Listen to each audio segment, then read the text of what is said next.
सावधान 15 फरवरी 2026 की महाशिवरात्रि पर अगर आपने गलती से भी अपने घर में यह 3 चीजें बनाकर खा ली तो समझ लीजिए कि आपने स्वयं अपने हाथों से अपनी बर्बादी लिख दी है। जी हाँ, शिव पुराण के अनुसार यह 3 ऐसी चीजें हैं जो उस रात भूल कर भी रसोई में नहीं होनी चाहिए, वरना महादेव की कृपा नहीं बल्कि उनका क्रोध बरसेगा। आज मैं आपको बताऊंगा कि कैसे यह मामूली दिखने वाली सब्जियां आपके हंसते खेलते परिवार को सड़क पर ला सकती हैं। इसलिए वीडियो को शुरू से अंत तक ध्यान से देखिएगा, क्योंकि सवाल आपके घर की सुख शांति का है। दोस्तों, 15 फरवरी 2026 की तारीख को अपने कैलेंडर में अभी के अभी लाल रंग से मार्क कर लीजिए, क्योंकि यह कोई साधारण महाशिवरात्रि नहीं है। शास्त्रों की गणना और ग्रह नक्षत्रों का ऐसा दुर्लभ संयोग करीब 700 साल बाद बन रहा है।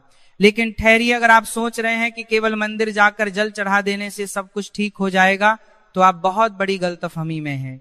शिव पुराण के रुद्र संगीता में स्पष्ट लिखा है कि महाशिवरात्रि के दिन अगर आपके घर की रसोई में यह 3 सब्जियां गलती से भी बन गई या काट भी ली गई तो महादेव का तीसरा नेत्र नहीं खुलता बल्कि आपके घर का विनाश शुरू हो जाता है। जी हाँ, आपने सही सुना, कंगाली ऐसे दरवाजे खटखटाएगी कि आप समझ भी नहीं पाएंगे कि पैसा आ कहां से रहा है और जा कहां रहा है। आज के इस वीडियो में मैं आपको उन 3 अभिशप्त सब्जियों के बारे में बताने जा रहा हूं जो इस महाशिवरात्रि पर जहर के समान है। और सुनिए, जो तीसरी सब्जी है ना, वह तो हर भारतीय घर में रोज बनती है और वही आपकी सबसे बड़ी भूल साबित हो सकती है। तो क्या आप तैयार हैं उस सत्य को जानने के लिए जो आपको और आपके परिवार को आने वाले भारी संकट से बचा सकता है? इस वीडियो को एक पल के लिए भी छोड़ने की गलती मत करना, क्योंकि यहाँ बात सिर्फ व्रत की नहीं है, बात आपके घर की सुख शांति और समृद्धि की है। चलिए सबसे पहले यह समझते हैं कि 15 फरवरी 2026 इतना खास क्यों है। ज्योतिष शास्त्र के अनुसार इस बार महाशिवरात्रि पर मकर राशि में एक ऐसा त्रिग्रही योग बन रहा है जो सीधा भगवान शिव के रौद्र रूप से जुड़ा है। जब भी ऐसा योग बनता है तो पृथ्वी पर नकारात्मक और सकारात्मक दोनों ऊर्जाएं अपने चरम पर होती हैं। ऐसे समय में हम जो खाते हैं वह सीधा हमारे मन और भाग्य पर असर डालता है। भोजन केवल पेट भरने का साधन नहीं है बल्कि यह ऊर्जा का स्रोत है। जैसा खाए अन्न वैसा होए मन, ये कहावत तो आपने सुनी होगी, लेकिन महाशिवरात्रि के दिन यह कहावत एक नियम बन जाती है। अब आप सोच रहे होंगे कि सब्जियां तो प्रकृति की देन है, फिर वो अशुभ कैसे हो सकती हैं?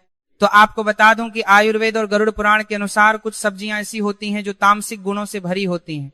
शिवजी वैरागी हैं, उन्हें सात्विकता पसंद है। इस दिन वातावरण में शिव तत्व की प्रधानता होती है। अगर आप उस दिन तामसिक भोजन पकाते हैं तो आप सीधे तौर पर उस दिव्य ऊर्जा के प्रवाह को अपने घर में आने से रोक देते हैं। ये वैसा ही है जैसे आप आग में घी डालने की जगह पानी डाल दें। तो चलिए बात करते हैं पहली सब्जी की, जिसे देखकर शायद आपको यकीन ना हो, लेकिन शास्त्रों में इसे महाशिवरात्रि के दिन घर में लाना भी वर्जित माना गया है। वो सब्जी है बैंगन। जी हाँ, चौंकिए मत बैंगन को लेकर। हमारे धर्म ग्रंथों में बहुत ही कड़ा नियम है। कार्तिक मास और विशेष तिथियों पर बैंगन खाना मना है, लेकिन महाशिवरात्रि पर तो इसे छूना भी पाप माना गया है। क्या आप जानते हैं क्यों? इसके पीछे एक वैज्ञानिक और आध्यात्मिक दोनों कारण है। आध्यात्मिक कारण यह है कि बैंगन को अशुद्ध माना जाता है। पुरानी मान्यताओं के अनुसार इसमें बीज बहुत अधिक होते हैं और यह मन में चंचलता और वानों का भाकर पाने को कारण कर रहे हैं, सना को बढ़ावा देता है। शिवरात्रि की रात संयम और साधना की रात है। हमें अपने मन को स्थिर करना होता है ताकि हम शिव तत्व से जुड़ सके। अगर आप इस दिन बैंगन की सब्जी बनाते हैं या उसका भरता बनाते हैं तो आपके घर के सदस्यों के मन में क्रोध और आवेश बढ़ेगा। छोटी छोटी बातों पर लड़ाई झगड़े होंगे और जहां क्लेश होता है वहां से लक्ष्मी रूठ कर चली जाती है।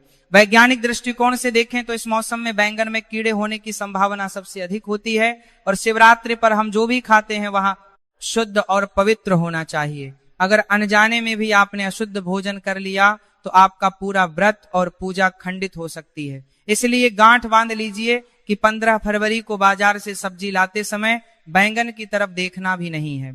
अब आगे बढ़ते हैं और बात करते हैं दूसरी सब्जी की, जो बैंगन से भी ज्यादा खतरनाक मानी जाती है। यह सब्जी सीधे तौर पर शनि और राहु से जुड़ी है और शिव जी की पूजा में इनका प्रभाव नकारात्मक हो सकता है। यह सब्जी है मूली। शायद आपको यह जानकर हैरानी हो रही होगी। आप कहेंगे कि मूली तो सलाद है, सेहत के लिए अच्छी है, लेकिन रुकिए, हम यहाँ सेहत की नहीं, हम यहाँ ऊर्जा और तरंगों की बात कर रहे हैं। मूली को एक तीखी गंध वाली सब्जी माना जाता है। शास्त्रों में कहा गया है कि जिस भोजन में तीव्र गंध हो वह राक्षसी भोजन की श्रेणी में आता है। महाशिवरात्रि की रात को काल रात्रि भी कहा जाता है। इस रात को नकारात्मक शक्तियां भी सक्रिय होती हैं। जब आप घर में मूली काटते हैं या पकाते हैं तो उसकी गंध से घर का वातावरण भारी हो जाता है। यह गंध सकारात्मक ऊर्जा को काट देती है। शिव पुराण के अनुसार महादेव को वह चीजें अर्पित की जाती हैं जो शीतलता प्रदान करें, जैसे दूध, दही, चंदन। मूली की तासीर और गंध दोनों ही उग्र हैं। अगर आपने इस दिन मूली के पराठे या सब्जी बनाई तो समझ लीजिए कि आप अपने घर में बीमारी को न्योता दे रहे हैं। ऐसा माना जाता है कि इस दिन मूली खाने से व्यक्ति की बुद्धि भ्रष्ट हो सकती है और वह ऐसे गलत निर्णय ले सकता है जिसका पछतावा उसे साल भर करना पड़ेगा। क्या आप चाहेंगे कि आपकी एक छोटी सी गलती आपके पूरे साल की मेहनत पर पानी फेर दे? नहीं ना। इससे पहले कि मैं आपको तीसरी और सबसे महत्वपूर्ण सब्जी के बारे में बताऊं जो आपके घर में कंगाली ला सकती है, मैं आपको एक बहुत ही जरूरी बात बताना चाहता हूं। बहुत से लोग यह सोचते हैं कि हम तो व्रत नहीं रख रहे हैं, हम तो खा सकते हैं। ये सबसे बड़ी गलतफहमी है। महाशिवरात्रि का प्रभाव पूरी सृष्टि पर होता है, चाहे आप व्रत रखें या ना रखें। अगर आप उस दिन घर में रसोई जला रहे हैं तो नियमों का पालन करना पूरे परिवार के लिए अनिवार्य है। घर का एक सदस्य भी अगर नियम तोड़ता है तो उसका दोष पूरे परिवार को लगता है। अब समय आ गया है उस तीसरी सब्जी के बारे में जानने का जिसके बिना शायद आपका खाना अधूरा लगता है। लेकिन महाशिवरात्रि के दिन यह सब्जी नहीं बल्कि साक्षात दरिद्रता है और वह प्याज और लहसुन। आप कहेंगे कि यह तो हमें पता है, लेकिन रुकिए, इसमें गहरा रहस्य है जो आपको नहीं पता। लोग अक्सर सोचते हैं कि सिर्फ व्रत वाले को प्याज लहसुन नहीं खाना चाहिए, लेकिन शास्त्रों में लिखा है कि शिवरात्रि के दिन इन चीजों का घर में होना भी अशुभ है। प्याज और लहसुन की उत्पत्ति की कथा समुद्र मंथन से जुड़ी है। जब राहु का सिर काटा गया था तो उसके रक्त की बूंदें धरती पर गिरी थी, जिनसे प्याज और लहसुन की उत्पत्ति हुई। इसीलिए इनमें रोग तो ठीक करने के गुण हैं, लेकिन इनका स्वभाव राक्षसी है। महाशिवरात्रि पर ग्रहों की स्थिति ऐसी होती है कि हमारा शरीर ब्रह्मांडीय ऊर्जा को ग्रहण करने के लिए एक रिसीवर की तरह काम करता है। प्याज और लहसुन तामसिक भोजन है, जो हमारे शरीर में आलस्य, अज्ञान और क्रोध पैदा करते हैं। अगर आप इस दिन छोले, पनीर या कोई भी ऐसी सब्जी बनाते हैं जिसमें प्याज लहसुन का तड़का लगा हो तो आप शिव की कृपा से वंचित रह जाएंगे। लेकिन खतरा सिर्फ यहीं खत्म नहीं होता। एक और चीज है जिसे अक्सर लोग सब्जी समझकर पका लेते हैं और वह है मसूर की दाल। हालांकि यह दाल है लेकिन इसे सब्जी की तरह ही भोजन में गिना जाता है। शिव पुराण में मसूर की दाल को गौ रक्त के समान माना गया है। इस दिन मसूर की दाल बनाना या खाना महापाप है। तो अब सवाल यह उठता है कि आखिर हम खाएं क्या? अगर यह सब्जियां नहीं बनानी तो क्या बनाना शुभ होगा? इसका जवाब भी हमारे पुराणों में छिपा है। 15 फरवरी 2026 की महाशिवरात्रि पर आप लौकी की सब्जी बना सकते हैं। लौकी को सबसे शुद्ध और सात्विक माना जाता है। इसे खाने से मन शांत रहता है और शरीर हल्का रहता है, जिससे पूजा पाठ में मन लगता है। इसके अलावा आप कच्चा केला, कद्दू या तुराई की सब्जी भी बना सकते हैं। यह सभी सब्जियां सात्विक श्रेणी में आती हैं और शिव जी को प्रिय हैं। दोस्तों, एक बात और ध्यान से सुनिए। अक्सर हम इन नियमों को अंधविश्वास मानकर इग्नोर कर देते हैं। हम सोचते हैं कि अरे भगवान तो भाव के भूखे हैं, उन्हें खाने पीने से क्या फर्क पड़ता है। यह सच है कि भगवान भाव के भूखे हैं, लेकिन यह भी सच है कि जैसा अन्न वैसा मन। अगर आपका अन्न ही शुद्ध नहीं होगा तो आपका मन शुद्ध कैसे होगा? और अशुद्ध मन से की गई पूजा कभी फलित नहीं होती। 15 फरवरी का दिन एक ऐसा मौका है जब आप अपने पुराने पापों को धोकर एक नई शुरुआत कर सकते हैं। उस दिन ब्रह्मांड का द्वार खुला होता है। अगर आप थोड़ा सा संयम बरत लेंगे, अपनी जीभ पर थोड़ा सा काबू रख लेंगे तो महादेव आपकी झोली खुशियों से भर देंगे। कल्पना कीजिए, उस रात की जब पूरा संसार शिव की भक्ति में लीन होगा, मंदिरों में घंटियां बज रही होंगी, हवा में अगरबत्ती की सुगंध होगी और आपके घर में भी सात्विक भोजन की खुशबू आ रही होगी, जब आप शुद्ध मन और शुद्ध शरीर से महादेव के सामने हाथ जोड़ेंगे तो वह ऊर्जा सीधे आपके भीतर प्रवेश करेगी। आपको महसूस होगा कि कोई शक्ति है जो आपकी रक्षा कर रही है। लेकिन जरा सोचिए, अगर उसी समय आपके घर में प्याज लहसुन की गंध आ रही हो या बैंगन पक रहा हो तो वह सात्विकता खंडित हो जाएगी। नकारात्मक शक्तियां जो उस रात सक्रिय होती हैं वह आपके घर की ओर आकर्षित होंगी और फिर शुरू होगा परेशानियों का दौर, बीमारी, पैसा अटकना, बच्चों का पढ़ाई में मन ना लगना, पति पत्नी में क्लेश। यह सब उसी नकारात्मक ऊर्जा का परिणाम होता है। इसीलिए मेरी आपसे हाथ जोड़कर विनती है कि 15 फरवरी 2026 को एक प्रयोग के तौर पर ही सही, लेकिन इन नियमों का पालन जरूर करें। अपने घर की महिलाओं को, माताओं को, बहनों को पहले ही बता दें कि इस दिन बाजार से बैंगन, मूली, प्याज, लहसुन और मसूर की दाल बिल्कुल ना खरीदें, बल्कि एक दिन पहले ही रसोई की सफाई कर लें। गंगा जल छिड़क कर रसोई को पवित्र करें, क्योंकि रसोई घर का मुख्य केंद्र होता है। अगर रसोई शुद्ध है तो पूरा घर शुद्ध है। इस वीडियो को बनाने का मेरा उद्देश्य आपको डराना नहीं है, बल्कि आपको जागरूक करना है। हमारे जिच्छ मुनियों ने जो नियम बनाए हैं उनके पीछे गहरा विज्ञान है। वे जानते थे कि ग्रहों की चाल का हमारे शरीर और मन पर क्या असर होता है।